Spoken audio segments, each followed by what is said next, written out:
So associate doctor costs. This is one of the reasons I think doctors get scared about hiring associate doctors. They think it's going to cost them $80,000, $100,000, and it doesn't. Now, I will say this: if you don't know what you're doing, it will.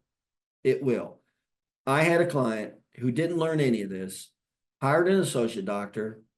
He didn't know how to create patients. He wasn't good at he was okay with keeping them, but he didn't know how to create more than he can handle. So he was already in a bad spot. He brings on an associate doctor, and for the wrong reasons, he just wanted to take more time off. So he didn't have the ability in his business to do it. He did it anyway, brought in the guy. He didn't know the systems, he didn't know training, and he ended up paying the guy. And he didn't have it, didn't obviously the guy didn't know how to get new patients, couldn't get them, and he didn't know how to train them. He didn't know it, and he didn't know how to train them. So this is a classic bad situation. This is commonly what happens when you don't know how to hire, train, and manage associate doctors. And then he felt bad about firing the guy because the guy had a family. So he kept paying him $5,000 a month, even though he was losing money. And then he kept him on for a year. And then finally, after a year, he said, "Hey, this isn't working out." Well, he should have let him go like in 30 days, 60 days when he knew it wasn't working out, but he couldn't do it. So yeah, he lost $60,000. And so he didn't think it worked. He goes, "Well, associate doctors don't work." No, they work. He was just ignorant. Well, that same doctor has 4 offices now and 7 associate doctors because he learned how to get new patients and keep them and how to hire, train, and manage associate doctors. So associate doctor cost, major business cost. Well, how much is it going to cost for space? Nothing. You already have the space, or you should already have the space. Your space probably isn't laid out right, or it's probably not laid out optimally. That's like one of the common issues with space is, when I had my associate doctors, we were in I think it was a 10 by 12 room. And I just put a counter against one wall with L brackets, and we put in little bar stools with cushions on them. And everybody, all 3 of us were at the same spot. We didn't have a big office. I didn't have a big office. That's just nothing but wasted space. I didn't have a big desk and a big office. That's nothing but wasted space. So you'd open our door and it'd be 10 by 15 with a counter and 3 bar stools with everybody's station, everybody's computer and phone right there. And you wouldn't have known which one was mine. It's all about efficiency. So there were 3 doctors in a 10 by 15 room, and we'd see about 350 visits a week. That's when I didn't even practice, by the time we got to that. So usually space isn't the issue. Usually the layout's the issue. Labor. And by the way, this just happened with one of my doctors. He maximizes profitability. All his stats were good. He hires the first associate doctor. But the problem is his office was laid out for high efficiency for 1 doctor. And so I actually went to his office recently, and he was capped. He wasn't growing. And I'm like, "What's going on?" I looked at his office. I'm like, I couldn't believe he didn't change his layout. I'm like, you can't grow with this layout. It was a great layout for him. It was a total inhibiting layout for another doctor. I'm like, there's no way you can see more patients with a second doctor with this layout. And so he saw that. And so now he's immediately changing it. See, so all of these variables are dynamic. They change. They're not static. Every time you go to another level in business, you always run into another different problem with space, labor, equipment, knowledge, skill, motivation, HR systems, and business model. They change. That's why you have to know how to evaluate your practice to see what you need to change to increase the productivity, because it will not be the same. In my office, I had to move it 3 times. I kept the square. And the worst thing you can do is just expand the space. That's overhead killer. It's the worst thing you can do. But that's what most doctors do. "Oh, I just need more space." No, you don't. You need to learn how to increase the efficiencies, the layout and the efficiencies. I mean, I say it all the time. I had only 1,700 square feet, 1,700. That wasn't just for me. That was with 3 doctors treating, seeing 350 patient visits a week, and 7 associate doctors being trained simultaneously. We had 10 doctors in that office, and we had 4 employees, 2 anchors, anchor at the front, the anchor at the back. We had the part-time person help during industrial hours, and then I had my personal assistant to help me move all the business in 1,700 square feet. That was an unbelievably high efficiency layout with high efficiency systems. So you don't just go, I need more space. Space is a killer.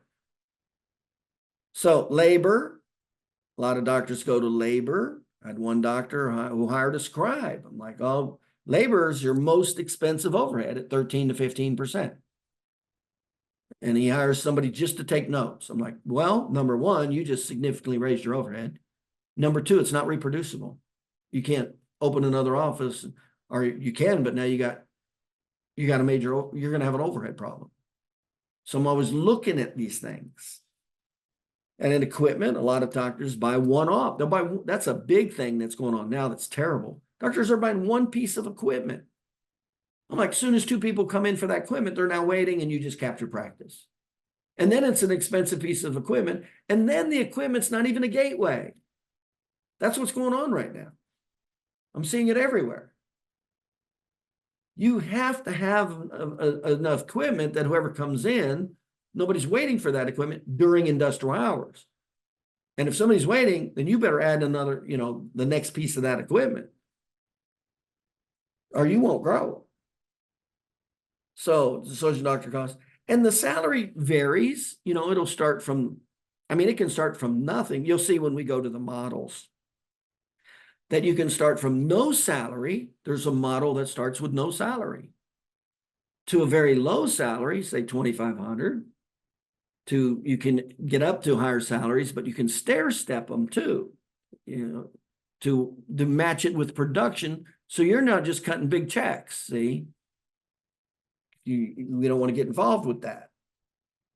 And then you look at the break even. See, the key's the break even. That's what you got to look at. You go, okay, do I know how to create more new patients than I physically can handle? If you can't, you don't need to be hiring an associate doctor. Look at your statistics, because you can't be dependent on advertising. Like I got one client, he gets like 30, 35 new patients a month. But when he started with me, he had less than 17% referral rate. He didn't know how to create new patients. It was all advertising. Well, that's called unstable. You don't know if that's going to be there the next week or not. And there's only one guarantee with advertising. Eventually, it's not going to work. But when you have the knowledge and skill, that never changes. I can just crank on new patients whenever I want. See? So there's a huge difference, not only in the number of patients, but how you created them or not. So yeah, he had 30, 35 new patients, and he was only seeing 70 visits a week. I'm like, no, you got a patient retention problem. You got way more new patients than you physically can handle. Well, immediately he learned patient retention, shot it up to 200 visits a week, and he immediately needs an associate doctor now, because he routinely gets more than 25 new patients a month. Remember, the average doctor that knows how to keep patients more than 20 visits can only process 20 to 25 new patients a month. That's it. Otherwise, you're going to have people waiting. And then that's when you start losing them. That's when the dropout rate starts increasing, meaning profit goes down, overhead goes up, burnout, frustration, all those other things. All the bad things happen. So having said that, we want to pay a lot of attention. So you go, well, what are the costs? Well, the bare minimum, like I said, if you're starting at 13, or if you're starting at $2,500 or $30,000 a year, it's only 13 patient visits a week to break even, meaning you don't pay another penny. So the only thing I cared about is to get them to their break-even point as fast as I can, so no more money came out of my pocket. That's what I cared about. After that, it's on them. It's now on them. It's not gringos coming out of my pocket. So, And that's where you have to go mentally. So do you know how to keep patients? You got decent patient retention. Okay. If you do good, you got at least over 50% prepay. That's a qualifier. And then you go, okay, do I know how to create more patients than I physically can handle? Between all my new patients, you should at least have 20 plus new patients a month or not. Show that you have the ability to create them. And then you're ready to go. You're ready to go. And I'll go into all the scenarios, but at a low base salary to get started, you're at 13. If it was $5,000 a month base salary, you're at 20 visits. Well, how long does it take for us to increase the visits 20 visits a week? It's like nothing. I mean, usually that happens just because you brought somebody in and there's a vacuum. You'll shoot up to cover their base salary in 30, 60, or 90 days, meaning it only costs you like $6,000 to $9,000 total. And that's it. That's the real cost. Now, that's if you know how to keep patients and you know how to create more than you physically can handle. That's the real cost. You don't know how to do that. You're losing them and you're not creating more business. And then you don't know how to create business. I got one doctor that did that. He maxed himself out. He was seeing like 180 visits a week. For him, that was maxed. He had all his systems. He was maxed. You go, well, is he ready for an associate? We looked at his stats. We go, no. He was only averaging 20 new patients a month. He had no new patients to give off. And here's the worst key. Now, he was great at patient retention. That's what got him up to 200, maxing himself out. But here's why he couldn't bring on an associate. He had less than a 17% proactive referral rate. He didn't show he had the ability to create new patients. That would be a nightmare for him to bring on an associate doctor. In other words, money would be coming out of his pocket to pay that doctor's bare minimum salary because he hasn't shown the skill, the ability. And then that's what I pointed it out to him because he wanted to hire an associate doctor. I go, well, that's money coming out of your pocket because you're not showing you have the ability based on your statistics. And so it made sense to him finally. And I said, well, what I would do is I'd at least do educational, 2 or 3 educational sales system that you show you actually know how to get new patients. And when you show statistically that you actually know how to get patients, then pull the trigger. You're good to go because you got patient retention. As soon as you show you know how to create new patients, even if it's just a few, because he didn't need a lot. He was already seeing 20, 22 new patients a month. He was already maxing out. So but he had to show. You can't just be dependent on the market and advertising. That's when you get in trouble.